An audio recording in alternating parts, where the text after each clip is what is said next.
하나님은 그분의 백성이 겸비하여 겸손히 기도할 때 그 기도를 언제든지 듣고 응답하신다고 약속하셨습니다.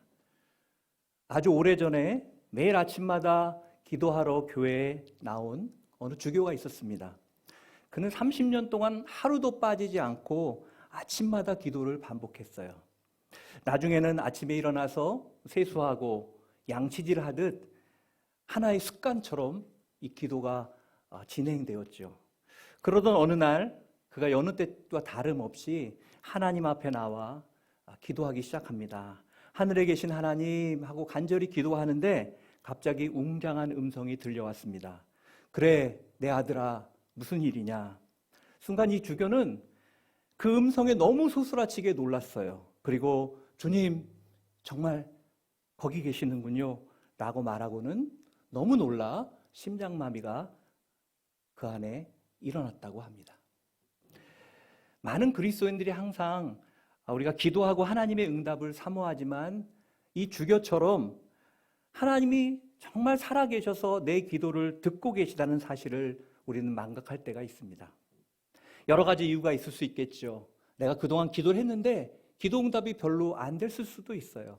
또 기도 응답 자체보다는 나의 마음의 위안을 위해서 기도했을 수도 있습니다. 또 습관적으로 기도할 수도 있습니다.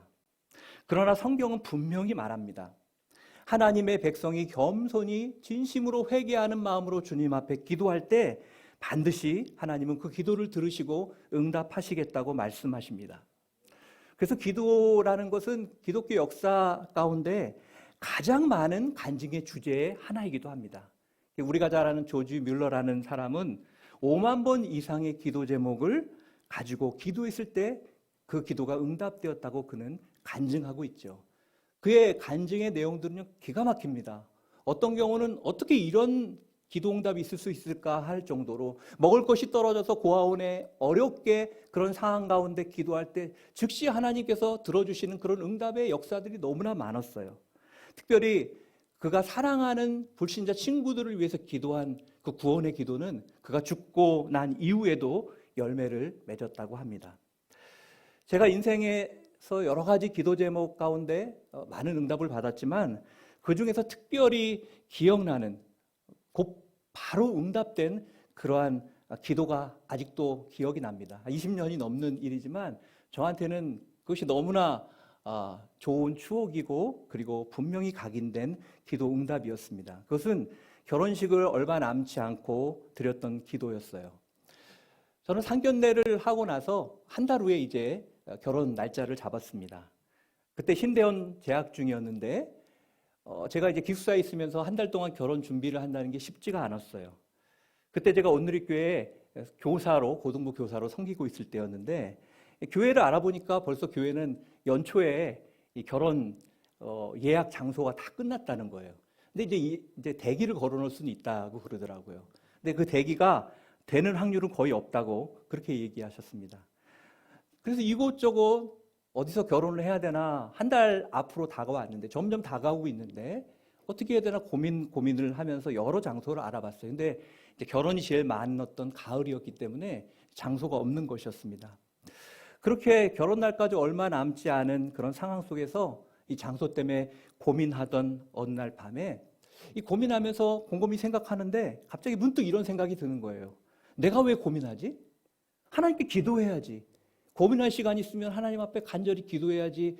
왜 고민하고 있어? 이런 음성이 제 안에 들리는 거예요.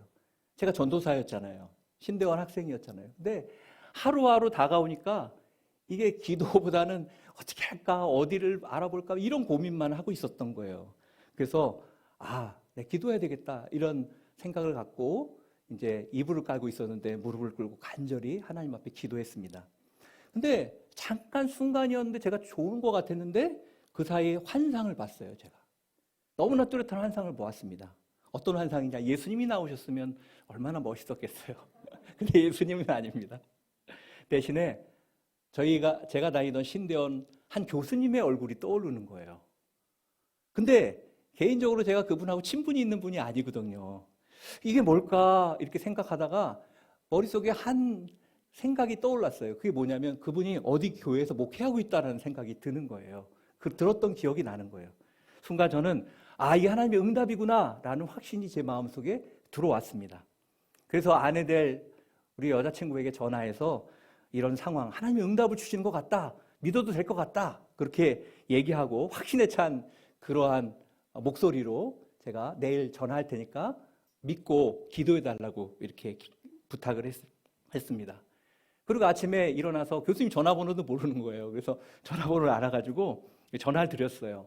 그러니까 친분이 있는 분도 아닌데, 물론 그분한테 배웠긴 배웠지만 개인적인 친분이 없기 때문에 이 전화로 무슨 얘기를 한다는 게 굉장히 어색한 거예요. 그래서 어렵게 제가 결혼 장소 얘기를 꺼냈고, 그리고 또 너무 죄송하니까 혹시 주례도 가능하신지, 제가 주례도 안 정해져 있었거든요.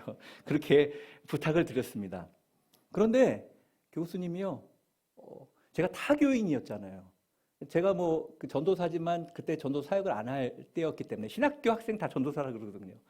그렇기 때문에 타교인인데 교수님이 전혀 갈등도 안 하고 교회를 사용할 수 있게 해 주시겠다고 말하는 동시에 주례까지 해 주시겠다고 하는 거예요. 제 안에 갑자기 그 환상 가운데 본 교수님의 모습이 더 활짝 떠오르는 것이었습니다. 그리고 교수님이 이런 얘기를 하시더라고요. 가을이라 결혼식이 너무 많대요. 그래서 그날만 그 교회도 비어있고 자신의 스케줄도 그날만 비어서 본인이 해줄 수 있다고 얘기하면서 하나님께서 전도사님을 너무 사랑하시는 것 같다고 그렇게 얘기해 주시더라고요.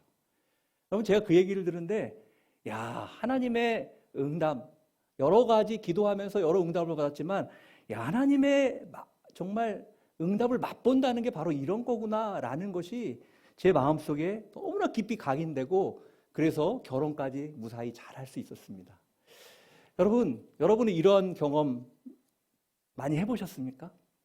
저도 기도 응답을 많이 받았지만 이렇게 기도할 때 바로 환상을 보여주시고 이렇게 한 적은 한 번 이때밖에 없는 것 같아요. 여러분, 종종 우리는 이런 드라마틱한 기도 응답에 대한 이야기를 듣습니다. 그리고 우리의 기도가 이러한 하나님의 응답을 받는 기도가 되기를 원하지요. 동시에 왜 내 기도는 이렇게 드라마틱하게 응답되지 않는가라는 그런 고민이 들기도 합니다. 여러분, 어떠세요? 그런 마음 가끔 들지 않으세요? 나도 뭔가 딱 기도하면 뭔가 딱 돼야 되는데 왜 나는 그게 잘 안 될까? 이런 마음이 우리 가운데 들기도 합니다. 여러분, 오늘 본문은 우리가 이 땅에서 어떻게 이러한 멋진 하나님의 응답을 맛보며 살아갈 수 있는지 그 비결을 말씀해 주고 있어요. 어떻게 여러분 그것이 가능한가?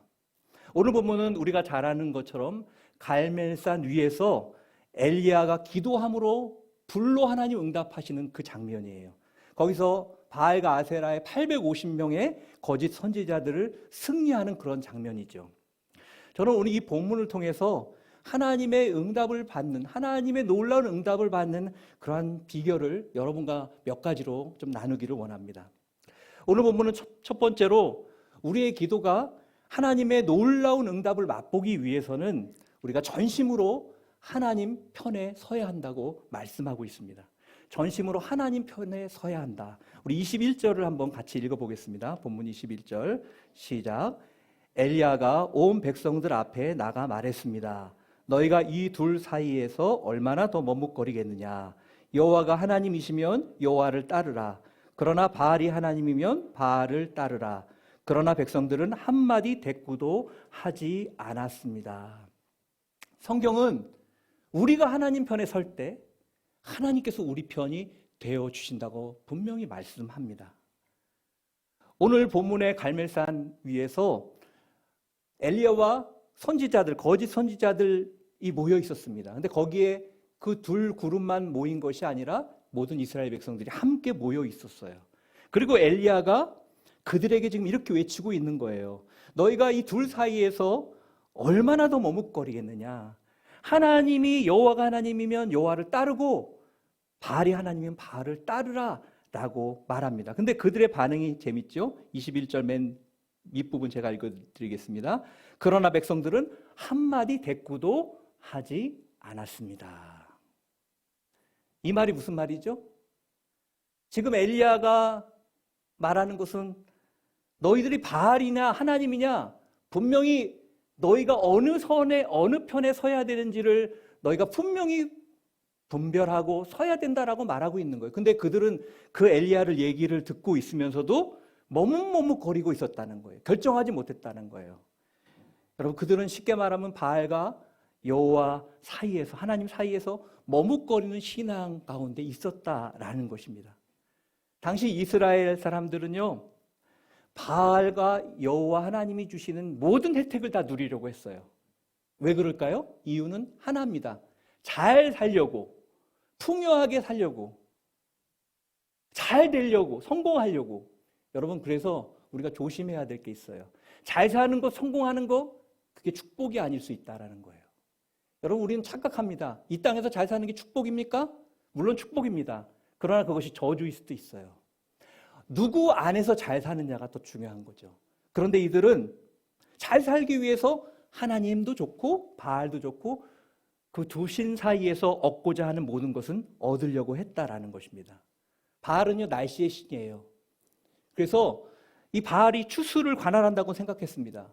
반면에 하나님은 어떤 신이라고 그들이 인식했냐면, 그 근동에 있는 사람들도 그렇게 인식했지만, 광야를 통해서, 광야에서 이스라엘 백성을 인도해서 가나안 땅에 들어왔잖아요. 그래서 광야의 신이라고 생각을 했어요. 농사에 관해서는 누가 더 뛰어나죠?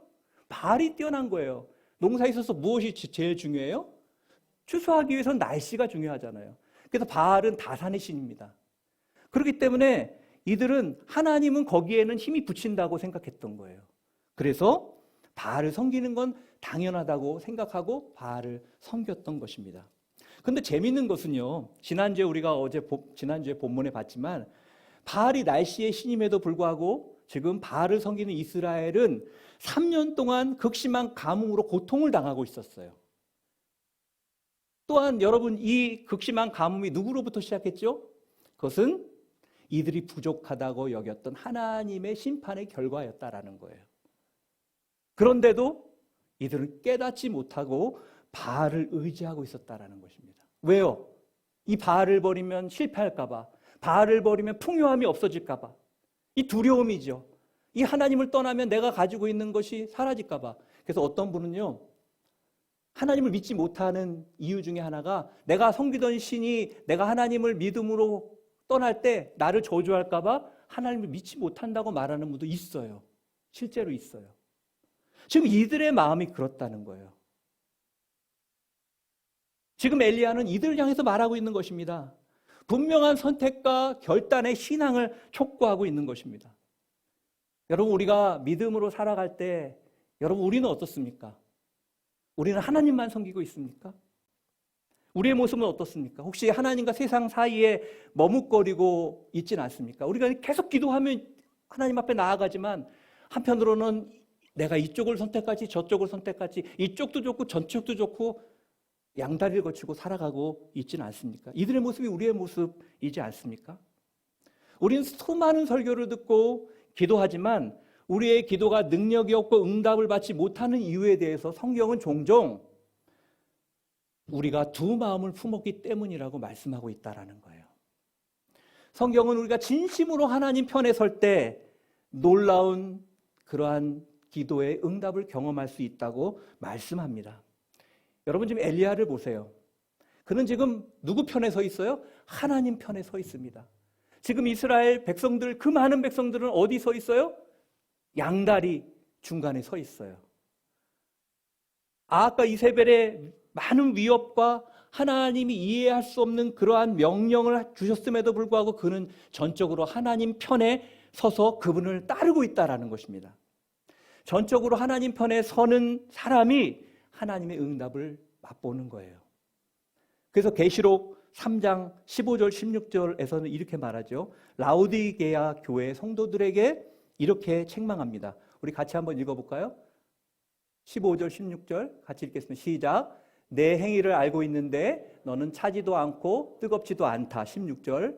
내가 이렇게 미지근해 차지도 않고 뜨겁지도 않으니 내가 너를 내 입에서 뱉어낼 것이다 라고 말합니다. 차지도 않고 뜨겁지도 않다라는 말은 뭐예요? 하나님께 속하지도 않고 속하지 않은 것도 아니고 믿는 것 같으면서 믿지 않는 것이고.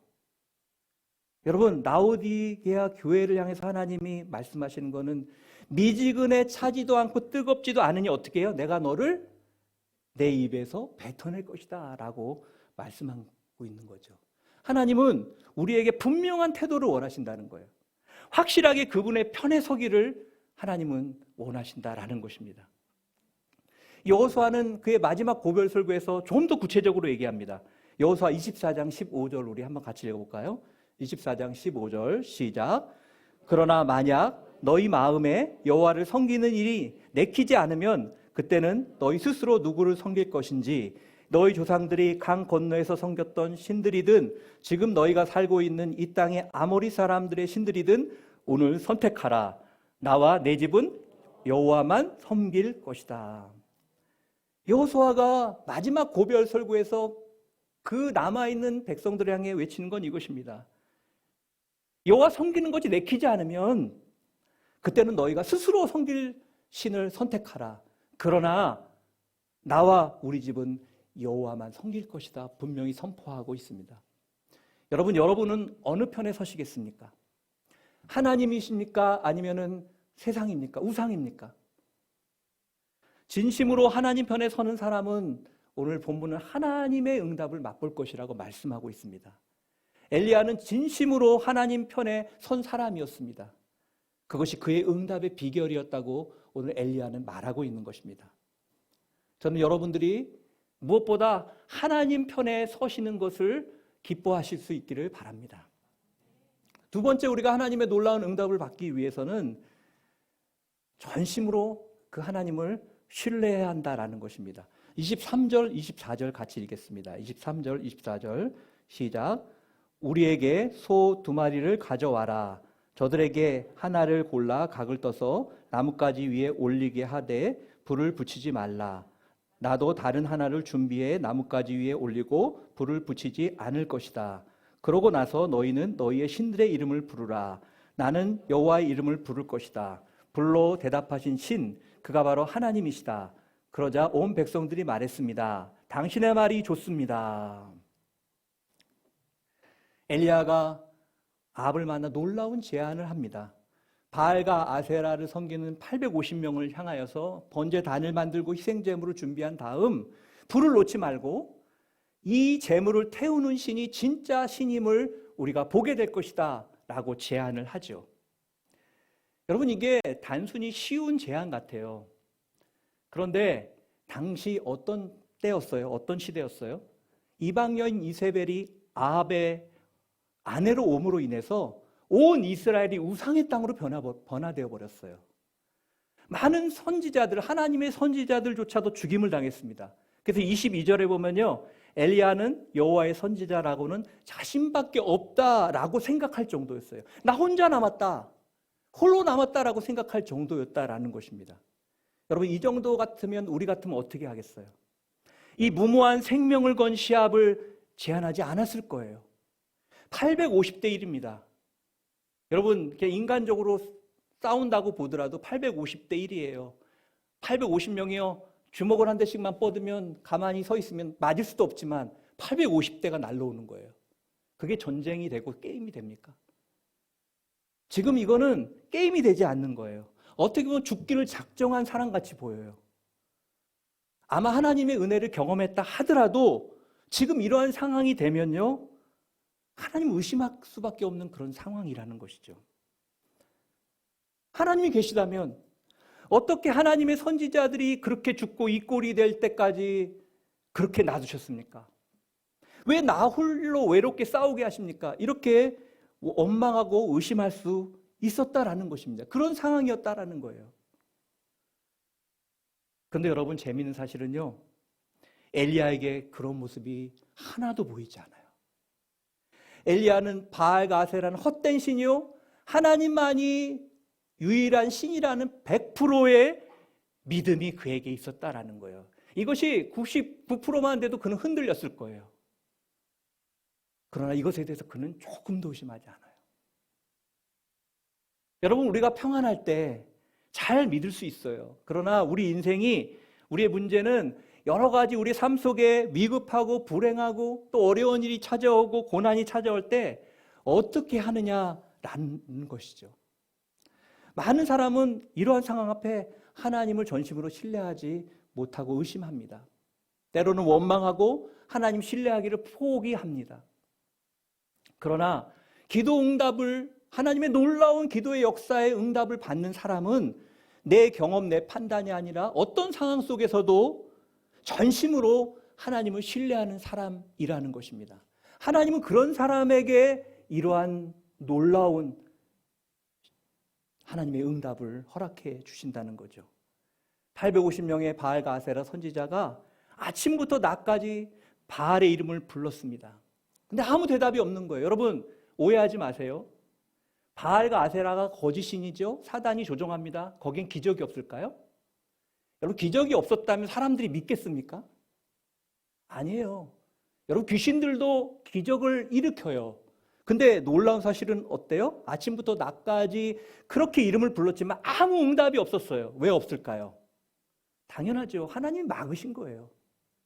하나님이 그것을 못하게, 아무 일도 못하게 하신 거예요. 여러분 그 어떤 우상도 세상도 우리에게 진정한 답을 줄 수 없고 만족을 주지 못하는 것입니다. 그러자 엘리야가 이들을 조롱하죠. 조롱하는 내용을 한번 보세요. 너무나 재밌어요. 27절 볼까요? 27절 보면요. 엘리야의 이 믿음, 하나님을 얼마나 신뢰하는지 이 말에서도 볼 수 있어요. 제가 읽어드릴게요. 정오가 되자 엘리야가 바알 예언자들을 비웃으며 말했습니다. 더 큰 소리로 하라. 너희 신이 아마 깊은 생각에 빠졌거나 너무 바쁘거나 여행을 떠났나 보다. 어쩌면 자고 있을지 모르니 깨워야 되지 않냐? 라고 말합니다. 야, 니네 신이 묵상하고 있나 보다 지금. 여행 갔나 보다. 잠들어서 깨워야 되나 보다. 지금 엘리야가 이렇게 조롱을 합니다. 그 28절에 어떻게 하죠? 이들이요? 도저히 안 되니까 칼과 창으로 자기의 몸을 상해하는 자해행위를 합니다. 이방의 그런 거짓된 종교의 그 선지자들은 그런 일을 통해서 그 신의 응답을 받으려고 했던 것이죠. 여러분 막 몸을 상하게 합니다. 그런데 어떤 일이 있어요? 아무 일도 일어나지 않아요. 오늘 본문에 보니까 저녁까지 29절 보세요. 정오가 지나서 저녁 곡식 제사를 드릴 때까지, 저녁까지. 대단한 게 무엇이죠? 하루 종일 기다렸다는 거예요. 하루 종일 빌고 하루 종일 몸에 긋고 상처 내고 기다렸다는 거예요. 그 말은 응답이 있었다는 거죠. 하나님이 막으시면 아무 일도 일어나지 않아요. 세상에 어떤 것도 어떤 우상도 결정적으로 우리를 돕지 못한다는 거예요. 그래서 시편 146편 3절은 이렇게 말합니다. 시편 146편 3절을 우리 한번 읽어볼까요? 시작. 왕을 의지하지 말고 사람들의 자손들을 의지하지 마십시오. 거기에는 도움이 없습니다. 왕을 의지하지 말라는 거예요. 여러분 그 권력자를 의지하지 않으면 누구를 의지하겠어요? 여러분 누구 주변에 힘 있는 사람 무슨 일 있으면 누구에게 찾아가려고 하죠. 근데 하나님은 그 사람 의지하지 말라는 거예요. 사람들의 자손을 의지하지 말라는 거예요. 개역개정에는 방백을 의지하지 말고 도저히 힘이 없는 인생을 의지하지 말라라고 말하고 있어요. 또 5절에 뭐라고 말하고 있죠? 5절도 한번 읽어볼까요? 5절 준비됐나요? 같이 읽겠습니다. 시작. 야곱의 하나님을 도움으로 삼고 그 하나님 여호와를 바라는 사람은 복이 있습니다. 야곱의 하나님을 도움으로 삼고 그 하나님 여호와를 바라는 사람, 신뢰하는 사람은 복이 있다라는 거예요. 왜 복이 있죠? 하나님의 도우심이 그에게 임한다는 것입니다. 그래요. 여호와 하나님만 바라보는 사람에게 놀라운 하나님의 응답과 그리고 하나님의 도우심이 임할 줄 믿습니다. 저는 여러분들이 이 헛된 세상의 우상과 헛된 것을 의지하는 것이 아니라 어떤 상황 가운데서도 하나님 그분만을 신뢰함으로 하나님의 놀라운 응답을 경험할 수 있기를 축복합니다. 하나님은 이런 사람에게 고민하지 않고 응답해 주시는 거예요. 하나님도 기도 응답하시는데 고민하시는 거 아세요? 여러분 우리가 원하는 대로 기도하는 대로 다 들어주면 이 세상은 망해요. 영화 중에 제가 보면서 인사이트가 있었던 영화가 하나 있어요. 원더우먼이라는 영화예요. 원더우먼이라는 영화를 보면 최근에 몇 달 전에 개봉했던 영화죠. 거기에 스토리가 이렇습니다. 어떤 사람이 어떤 물건을 통해서 자기 소원을 이룰 수 있는 거예요. 그걸 이제 고대에 그걸 찾아내가지고 자기가 그거를 취해요. 그리고 소원을 이룹니다. 자기가 원하는 걸 다 해요. 근데 나중에 어떻게 되는지 알아요? 지구가 멸망하고 그 사람이 미치는 거예요. 원하는 대로 했더니 세계가 파괴되는 거예요. 그럼 하나님은 우리의 기도를 들어주고 싶어서 기다리시는데 들어줄 수가 없는 거예요. 어느 면에서는. 왜냐하면 우리의 모습이, 우리가 받는 그 응답이 우리를 파괴할 수 있기 때문에. 우리가 하나님 편에 분명히 선다면 우리의 기도가 하나님 합한 기도가 될 거예요. 그리고 하나님을 신뢰한다면 우리는 어떤 상황 가운데서도 진짜 하나님의 그 응답의 능력이 무엇인지, 그것이 때로는 놓을 수도 있지만 그것이 얼마나 큰 특권이고 축복인지 알게 될 것입니다. 셋째로 하나님의 응답을 맛보기 위해서는 하나님을 전심으로 예배하는 예배의 삶이 회복돼야 된다는 거예요. 30절 우리 같이 한번 읽어보겠습니다. 30절 같이 읽겠습니다. 시작. 그러자 엘리야가 온 백성들에게 말했습니다. 내게 가까이 오라. 그들이 다 그에게로 가까이 오자 엘리야는 부서진 여호와의 제단을 고쳤습니다. 엘리야는 모든 백성들에게 무너진 하나님의 제단을 수축하라고 다시 재건하라고 말하고 재건을 합니다. 그리고 온 이스라엘 이 하나님을 상징하는 12개의 돌을 취해서 그 하나님의 백성임을 다시 한번 그들이 바라보게 합니다. 엘리야는 지금 이스라엘 사람들이 하나님을 섬기느냐 마느냐 하는 중요한 싸움에서 예배의 목숨을 걸고 있는 거예요, 지금요.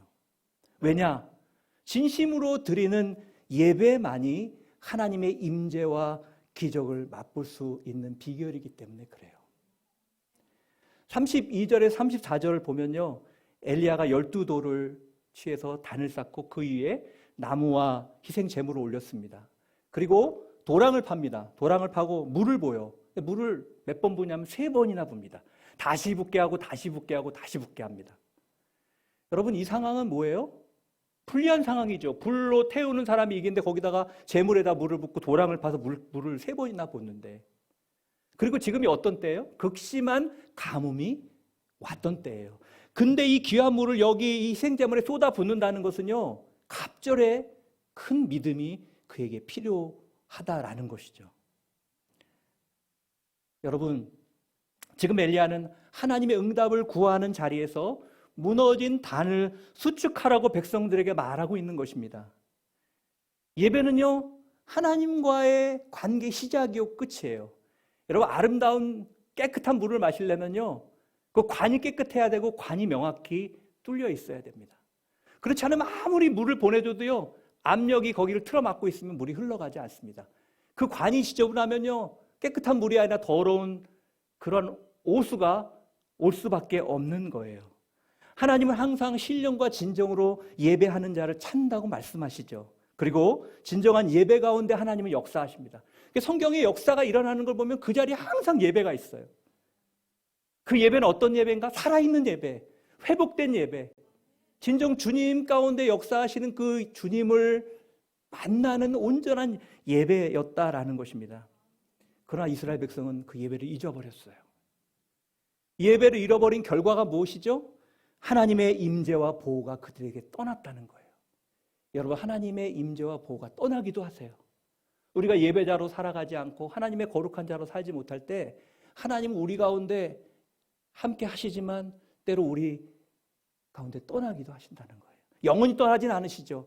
그러나 우리 가운데 우리의 통로가 막힐 때 하나님의 은혜를 주고자 하지만 그것이 온전히 흘러가지 못한다라는 것입니다. 아무리 기도해도 응답을 받지 못하게 된다는 거예요. 여러분, 이스라엘이 지금 3년 동안 가뭄으로 고통당하고 있어요. 그들이 바알만 찾았을까요? 여러분, 어려우면 사람들이 뭐예요? 하나님 아버지, 부처님, 신령님 다 찾잖아요. 이 이스라엘 백성이 광야의 신이라고 생각했던 하나님께도 기도했을 거예요. 근데 왜 기도의 응답이 되지 않았죠? 왜지요? 예배가 사라지고 그들이 두 마음을 품기 시작했기 때문에 하나님의 임재가 떠난 것입니다. 그들에게 날씨의 신 바알이 있었지만 아무 의미가 없었어요. 여러분, 예배받는 신은 두 명이 될 수가 없어요. 두 분이 될 수가 없어요. 하나님은 질투하는 하나님이라고 성경은 말하죠. 그건 우리도 마찬가지예요. 제 아내가 저 말고 누구를 같이 좋아하면 좋아하겠습니까? 저만 사랑하기를 원하듯이 하나님은 그분만을 바라보기를 원하는 거예요. 근데 우리가 살아가면서요, 하나님 외에 사랑하는 것들이 얼마나 많나요? 물론 그걸 미워하라는 소리가 아닙니다. 필요하고 사랑해야 됩니다. 하나님은 주 너의 하나님을 사랑하고 그와 같이 이웃을 사랑하라고 말씀하셨어요. 그런 사랑은 해야 됩니다. 그러나 우리가 하나님을 어느 순간에 나의 명예를 더 사랑하고 나의 물질을 더 사랑하고 나의 성공을 더 사랑할 때 우리는 우리 마음속에 두 마음을 품게 되고 그리고 하나님을 신뢰하지 못하게 되는 자리까지 가게 되는 거예요. 그럼 결국 어떻게 돼요? 하나님의 임재가, 하나님의 보호가 우리로부터 떠난다는 거죠. 그래서 엘리야는 먼저 무너지던 하나님의 온전한 예배가 회복되도록 그들에게 명령하고 있는 것입니다. 진정한 예배자는요, 하나님의 놀라운 응답을 맛보게 되어 있는 거예요. 그리고 엘리야는요, 두 가지로 하나님께 기도합니다. 우리 36절 자막을 통해서 36절 한번 읽어보겠습니다. 36절 시작. 저녁 곡식 제사를 드릴 시간이 되자 예언자 엘리야가 제단 가까이에 나와서 말했습니다. 아브라함과 이삭과 이스라엘의 하나님 여호와여, 주께서 이스라엘의 하나님이 되시는 것과 제가 주의 종이며 이 모든 일을 주의 명령으로 했음을 오늘 알려주십시오. 두 가지를 얘기합니다. 하나님이 살아계심을 좀 보여주십시오. 저기 하나님의 백성들의 모습을 보십시오. 하나님, 두 마음을 품고 아직도 그들은 주저하고 있습니다. 언제까지 그 모습대로 살 것이냐고 도전을 했음에도 불구하고 그들은 아무 대답이 없습니다. 하나님이 살아계심을 보여주십시오 라고 하나님의 영광을 구합니다. 두 번째, 그리고 내가 하나님의 종임을 저들로 알게 해달라고 얘기합니다. 뭐 거창한 게 아닙니다. 내 이름이 내게 해달라고 이렇게 얘기한 것이 아닙니다. 하나님의 하나님됨을 보게 해달라고 얘기하고 내가 그 살아계신 하나님의 자녀임을 저들이 보게 해주시고 그들도 하나님의 자녀임을 깨닫게 해달라는 기도였습니다. 그 결과 어떻게 됐을까요? 그 결과가 38절, 39절에 있습니다. 우리 38절, 39절도 같이 한번 읽어보도록 하겠습니다. 시작. 그러자 여호와의 불이 내려와 번제물과 나뭇가지와 돌과 흙을 태웠고 구덩이에 고인 물마저 다 말려버렸습니다. 온 백성들이 이것을 보고 엎드려 소리쳤습니다. 여호와 그분이 하나님이시다. 여호와 그분이 하나님이시다. 아멘. 이 기도의 응답으로 하나님께서 불을 내려주십니다. 극적인 역전이 일어납니다. 온 이스라엘이 우상의 땅이었어요. 그런데 그 순간 한 번의 역전이 일어납니다. 불이 임함으로 번제물과 물과 흙과 모든 것이 다 타버렸어요. 하나님 불로 응답하신 것입니다. 그리고 온 백성이 여호와가 하나님이다라는 그러한 고백을 하게 됩니다. 그리고 어떤 일이 벌어져 역전이 일어나죠. 거짓 선지자들을 심판하게 됩니다. 여러분, 얼마나 놀라운 승리의 응답입니까? 전심으로 하나님 편에 서는 사람, 전심으로 주님만을 신뢰하는 사람, 그리고 전심으로 온전한 예배를 하나님께 드리는 인생 가운데 하나님은 이러한 응답을 허락해 주신다는 것입니다.